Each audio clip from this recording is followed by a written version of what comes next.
I love how he, like, the first thing he does is he disses you. He's like, well, you recovered quickly, but you're still a powerless Eresian.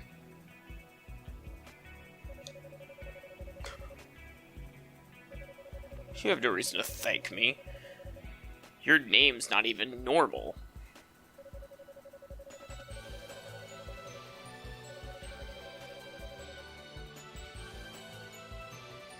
If he thought Adol was a strange name, I wonder, like, what he thought of when he met Kevin. He was probably like, Kevin? Who would name their child Kevin?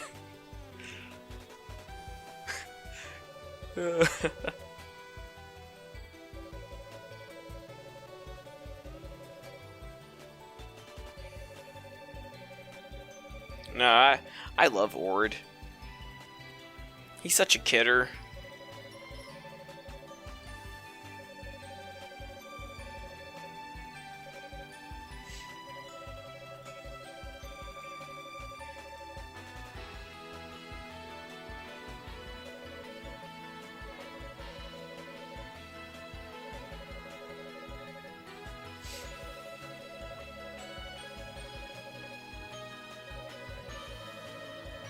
You know, why was he so quick to want Adol out of the village if the bridge has been burnt down for like a month?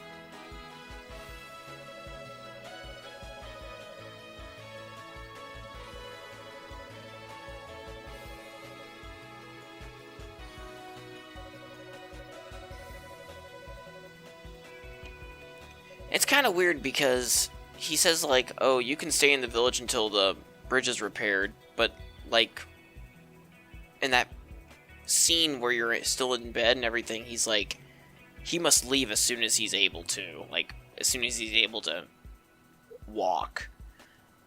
But the bridge was already down by that point. Nah, I'm just nitpicking on the plot. Anyways, this guy is the brother to those twins. Just a random fact. He does reveal the unfortunate truth, though, in that whoever gets sucked into the Great Vortex is stuck on these islands forever.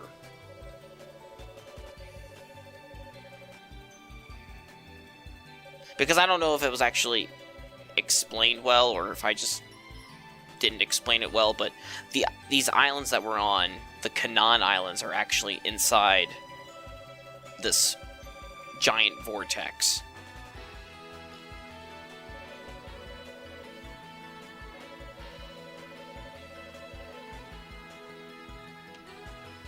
And Kuval just revealed that Chief Ord has a son. That's definitely not going to be important later.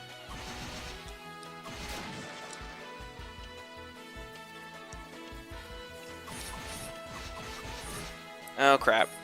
Okay, let's get out of here. Enemies are still a little too tough for my liking.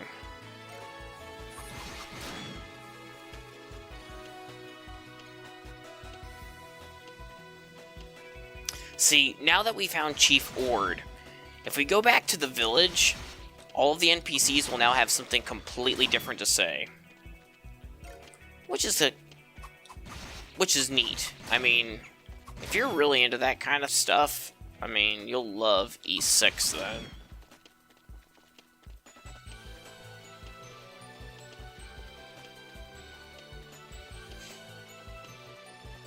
Like, for example, Largo.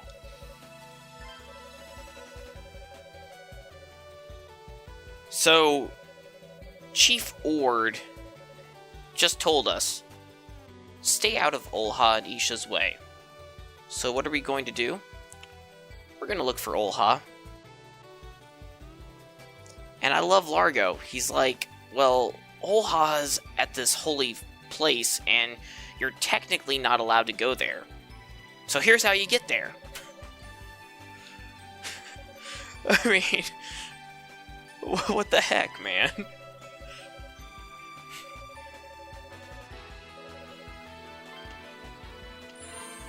Let's save real quick to recover our health. And we'll talk to everyone again, because why not?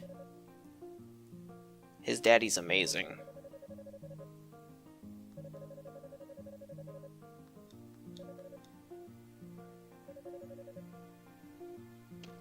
Yep. So here she is. She's going to tell us about her accidents. Her first one's a doozy. She managed to knock over a desk. And I don't know why, but whenever I think of a desk, I think of one of those, like, heavy-duty, like, work desks. Which makes sense because he's supposed to be, like, an artisan, so he, like, makes pots and stuff. So I imagine she knocked over, like, a pretty sturdy desk with, like, a ton of crap on it.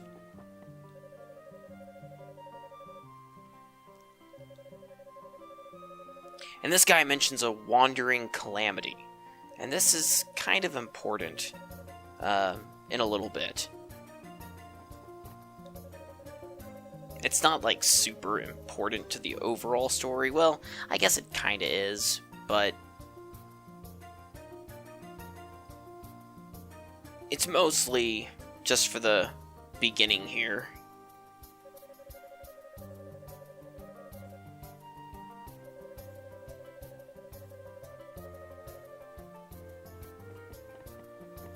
Wonder how long it takes to be deemed a worthy successor. Oh man, I'm so close to being able to buy the armor. That's like my current goal right now.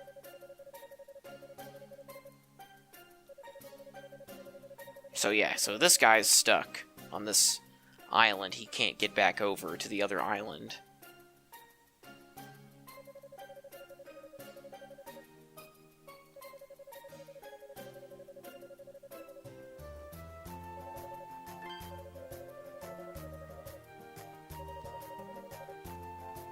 I just imagine he says that in that really, like, silly Krillin voice.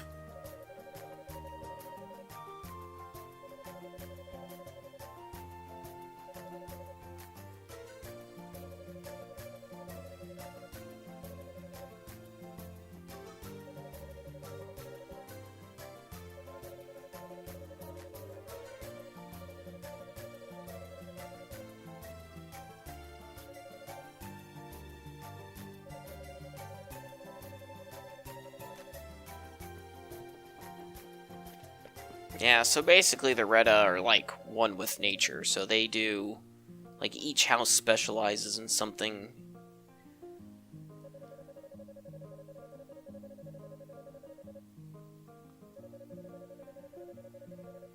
Yes, she mentions the sun, too. And we'll meet him later on.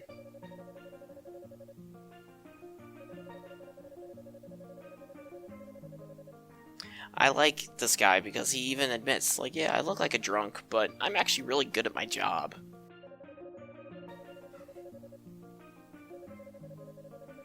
The great thing is that this guy is going to eventually have to pass on his skills to this kid. This kid as a fisherman. Can you imagine?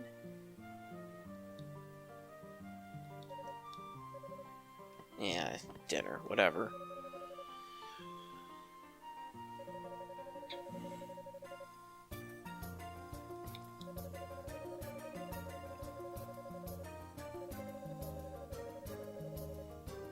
Here's an idea. Instead of catching a whole bunch of shells and putting half back, why don't you just catch half as many as you would normally and leave it at that? Just saying.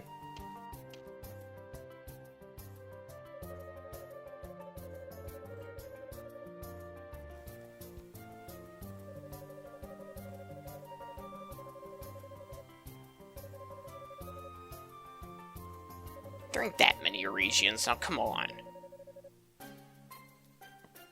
It's kind of weird because they say that, like, this whole thing, like with the Eurasians showing up on the Canaan Islands, like, was a gradual thing. actually implying that this has all been happening before Adol was even born.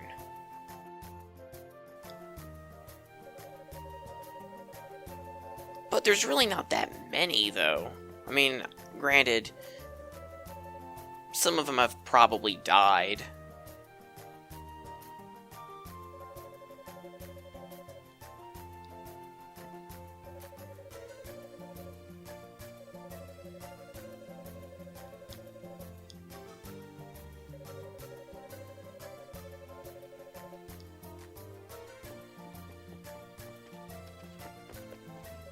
Yep, let's talk to Silva so he can be mean to us some more.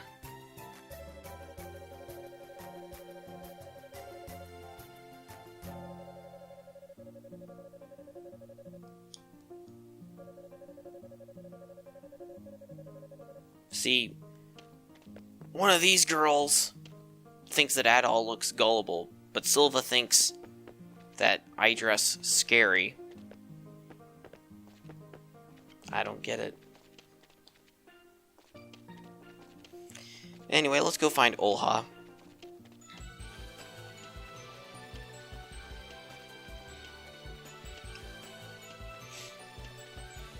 This time we're going to be going in the other direction.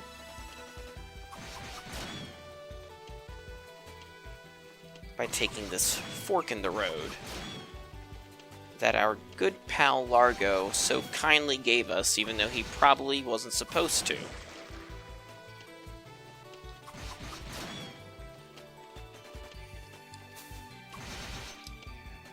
Oops.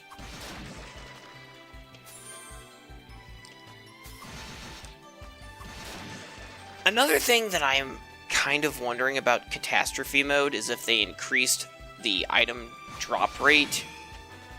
Because I don't remember healing items dropping that much in Ark of Napishtim compared to, you know, Oath and Felghana and East Origin.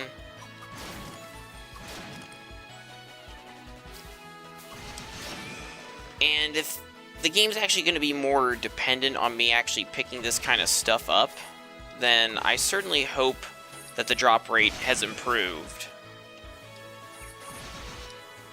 Because I'm gonna need it. Sweet, another level up. One nice thing about the East games that I really appreciate is the difficulty. The games are known for their difficulty.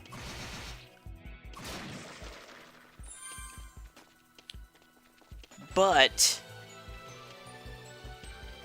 the great thing about it is that if you ever have difficulty with, like, a boss or something, you can always just go out, gain a level. Just a level. And that more or less evens the playing field. And then if you gain a second level, then you practically just overpower the boss at that point. I mean, just a single level makes such a huge difference in these games, which I really appreciate. Anyways, Olha. Note the bow that she holds.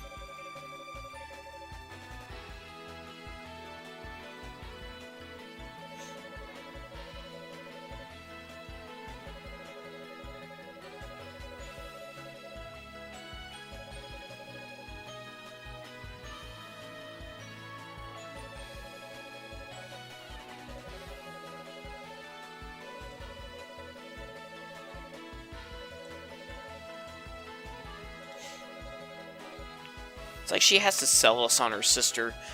She really is sweet, but man, oh man, is she shy. I promise. I'm telling you no lies here. She's a little strange, though.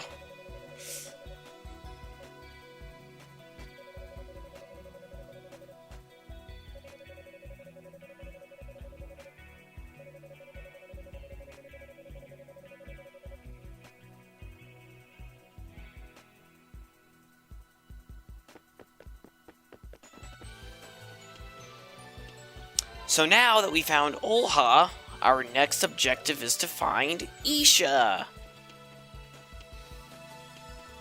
I swear this gets better. Like, as soon as we find Isha, it gets better. Although, I don't know, I'm having fun with it already. I've actually already played through this, this whole section, a couple times. I honestly don't mind it, just because I find these games to be a whole lot of fun.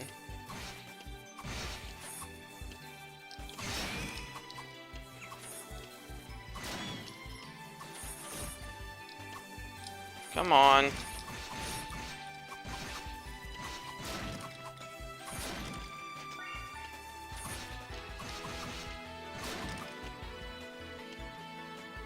Need to kill some more stuff. How come it seems like I'm at a lower level than I usually am? Maybe it's just my imagination.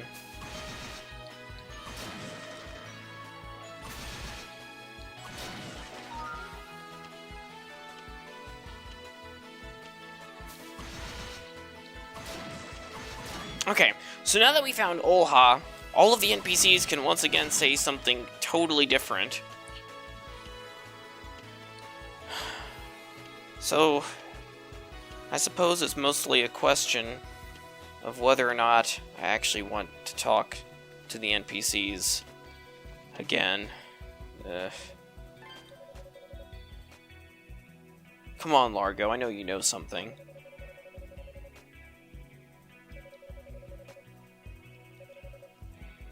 Yep, so that's where she's at. But before I go,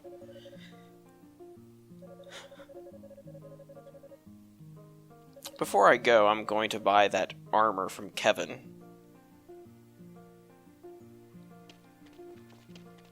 Wandering clammy teas.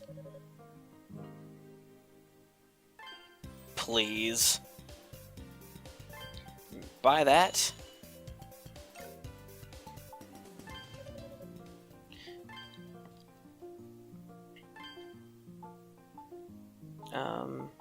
Armor. Now, here's an interesting thing. Kevin's a Resian, so why is he selling armor made by Reddit? Nobody knows.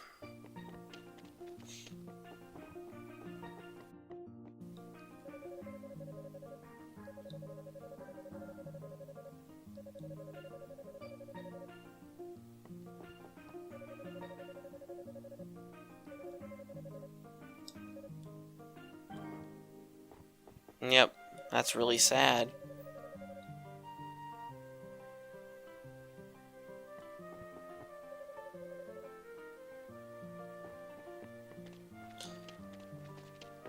So all the characters make a big deal out of it, these wandering calamities, and they're going to go more into detail about it. I don't think it's necessary for me to delve into it too much at this point in time.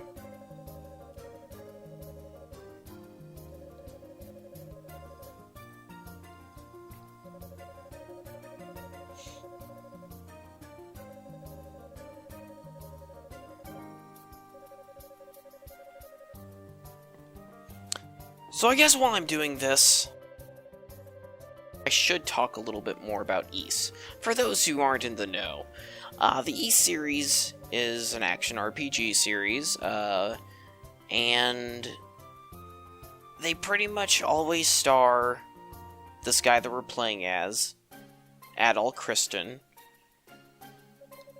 or like I said earlier, he's also known as Adol the Red to some, and he basically travels the land and typically gets wrapped up in some plot to revive an ancient evil or some such, and saves the day and gets the girl, and then heads on to travel new lands. And he generally does this with his best friend. His name is Dogi, and I love Dogi. Dogi is awesome. He's also known as the Wall Crusher.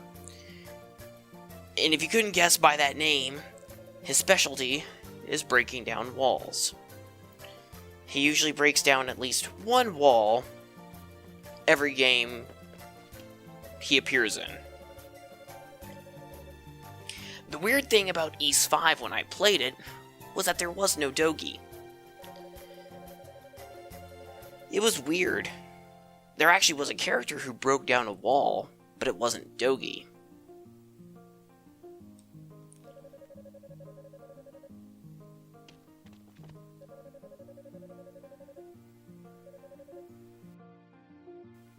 So this game, which takes place after Ys 5, well, still no Dogi to be seen. Don't know what happened.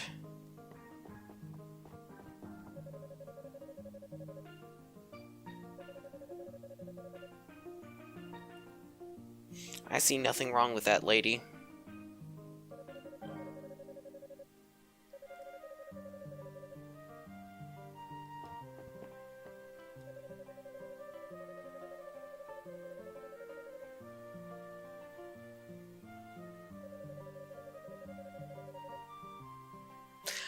Now, the PS2 version, the script is a little different, and I loved how he said it in the PS2 script, because he says, like, sometimes we even get people washing up, just like a certain someone that we all know. I wish he said it like that still.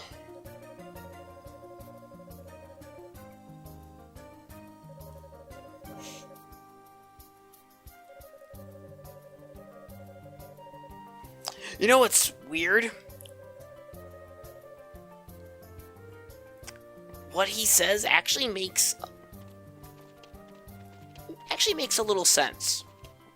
I mean, right smack dab in the middle of a vortex, all sorts of weird stuff washes up. Might as well collect it, you never know. I don't know.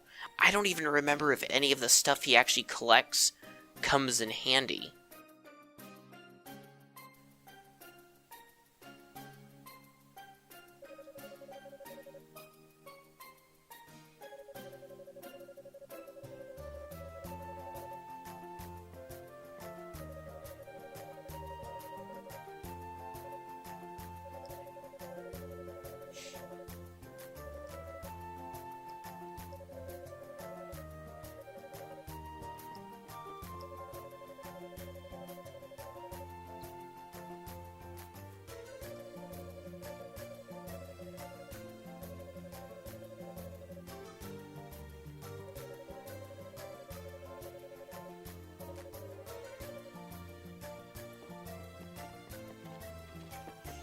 Alright, Silvo, what else are you gonna say to me? Really? I think I've spent time with her, like, twice.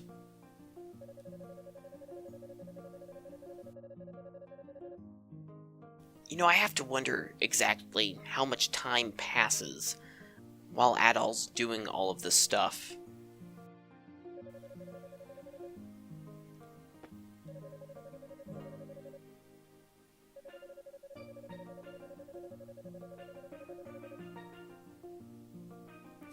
Throw me into the Great Vortex and I'll be coming right back. That's how it works, right? Eh?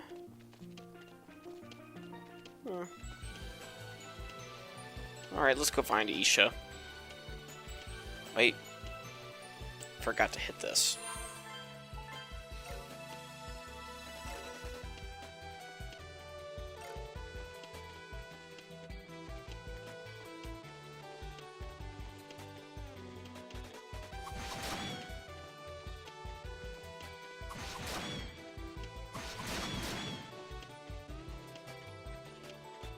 Anyways, she's not too hard to find. She's just right here. Off to the side.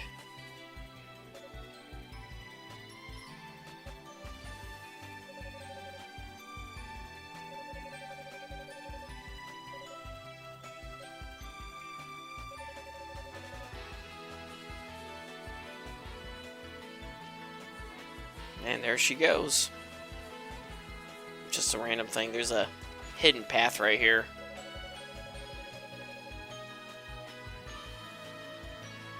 But Adol doesn't believe in drowning, nor swimming. for that matter. So you can't go there yet.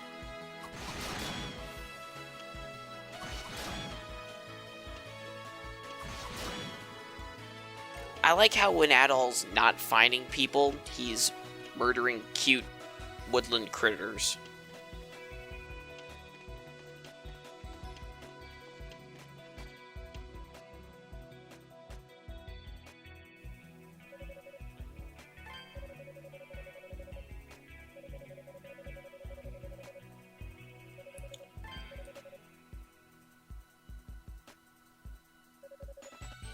Huh. Okay, now that we talked to Isha, everyone says something different again. I know, I wasn't joking. When every little thing happens in this game, the NPCs have something new to say.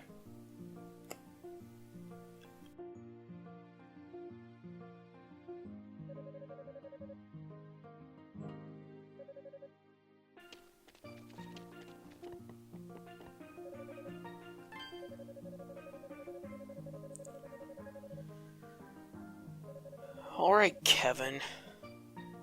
Krillin.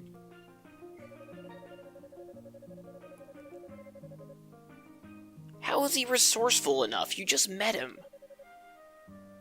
I don't understand these people.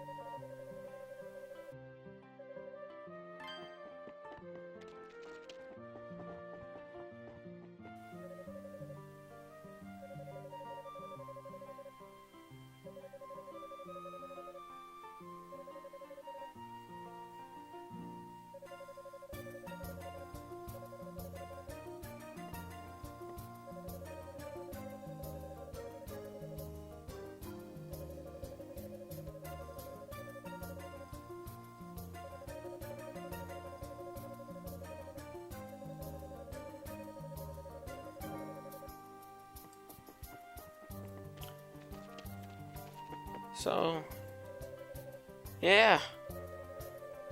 What else is there to talk about? Something Ys related. Well, I did say I was playing a lot of the Ys games lately. But like I also said, they were mostly live streams. I may eventually go back and do an actual Let's Play of them. I would definitely wouldn't mind doing one for 1 and 2 and Oath and Felghana. I think 1 and 2 is very probable because it seems I always replay at the very least Ys 1 once a year, at least. I actually really like Ys 1, and the final dungeon in that game is one of my favorite final dungeons, like, period. Although that's probably because, well, maybe not probably because, but it's probably one of my most favorites, even though the dungeon itself is like 1/3 of like the entire game. Actually, I would say it's more like 2/3. It's ridiculously long. It's like half of the game.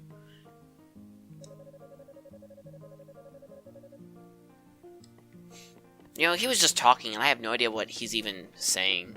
I wasn't even paying attention. I don't even know who her is. Well, actually, I could probably take a guess.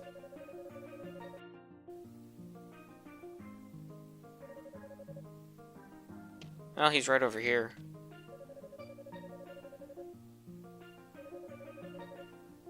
Adol only stands out too much because he moved the camera to make you more visible.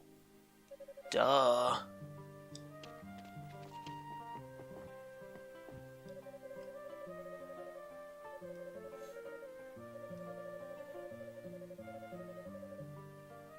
Yeah, I don't see him ever fishing.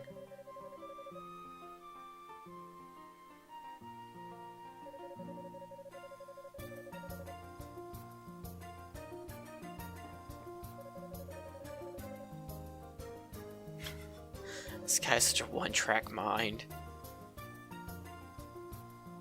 Junk and drunk.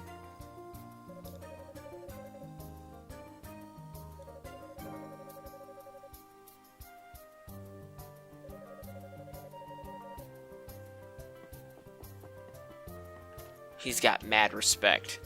So he lives with the Eresians. Humans. I said I was going to call them humans, and I've been calling them Eresians the entire time. Funny how that works.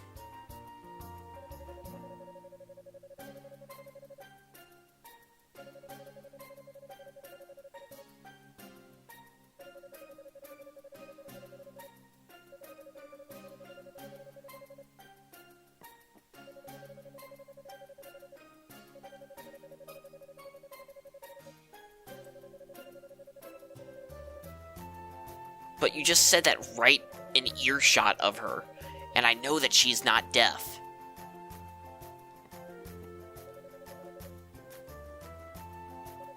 I mean, you even said it with an exclamation mark at the end. I mean, come on, you're practically yelling it. And I love what she says, because she's basically implying that Ryu's laziness is the result of the Eresians who live on another island.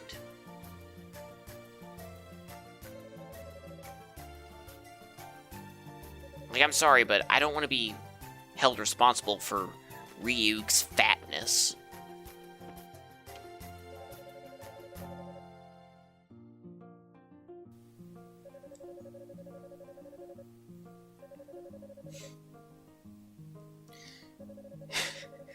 It's funny because it seems like everyone knows what the Eresians did on Canaan Island, except for Adol. So what Silva says doesn't even make any sense to Adol, nor to any first-time players.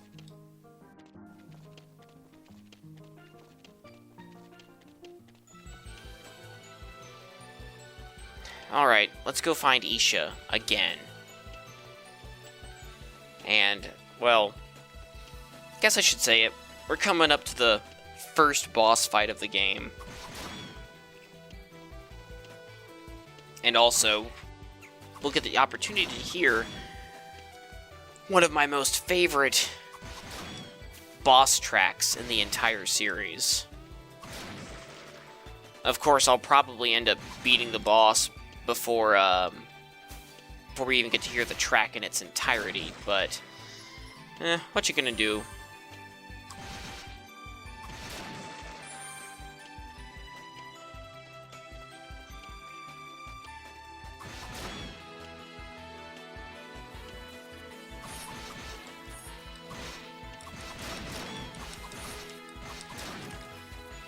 No, pick that up.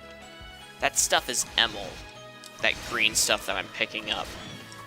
And it's very important, especially for later on. Oh. Did I just get hit and I get poisoned? Does Adol build up immunity to these enemies or something? I mean, I never really thought much about it. Which I'm really close to leveling up. Maybe I should try and kill some more stuff.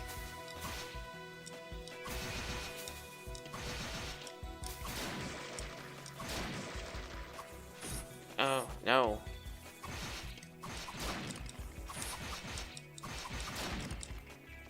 I know I'm, like, really close to leveling up.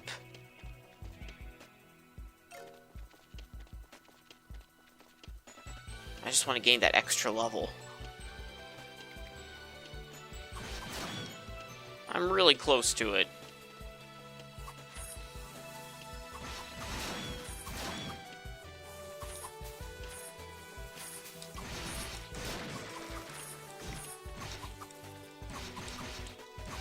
Come on.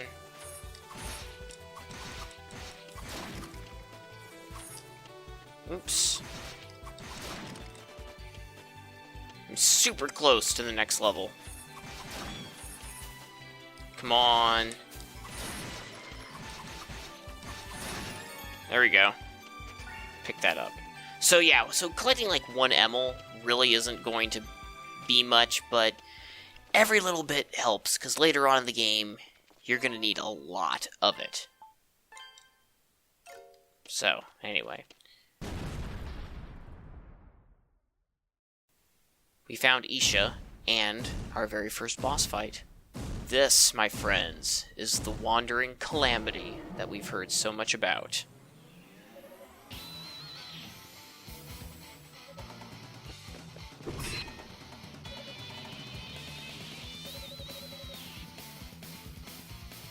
Let's do this!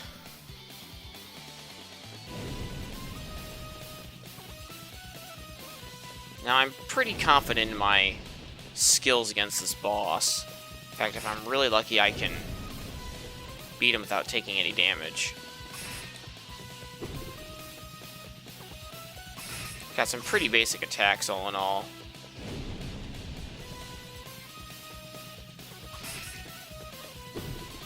Just that hand swipe. It seems like he's not as bad either compared to the PS2 version.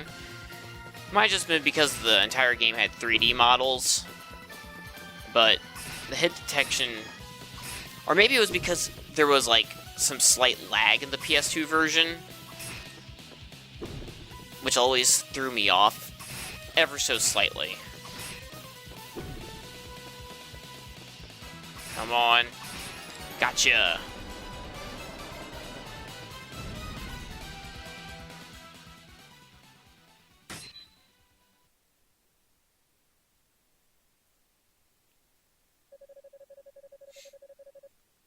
Yep, and your sword broke. And for some, I don't know what's up with that monster's jaw, but he, like, dislocated upon falling.